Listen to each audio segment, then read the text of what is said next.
కనికరము చూసి కన్నీటితో తడిసిపోయాను.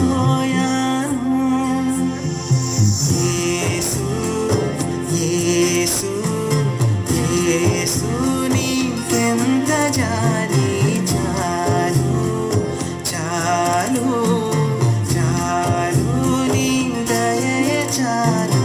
అంటరాని వాడవంటూ నన్ను ఊరు బయటకు త్రోసివేసిరి.